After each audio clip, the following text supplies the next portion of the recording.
неоднозначно. Единственное, что хорошо, что назначены сроки быстрые для ответа.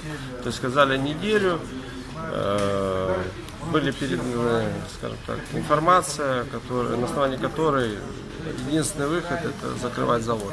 Ну, для принятия управленческих решений, как они сказали, они хотят официально получить документы по анализам, хотя информацию всю председатель знает. Недаром была встреча в воскресенье. Им нужно было, я так понимаю, не то что картинка, а еще раз сверить карты, что народ очень против и ни при каких обстоятельствах не будет за завод. И у них, как говорится, понятно, что единственная альтернатива при нарушениях — это закрытие завода. Они это услышали еще раз. Ну и ждем решения.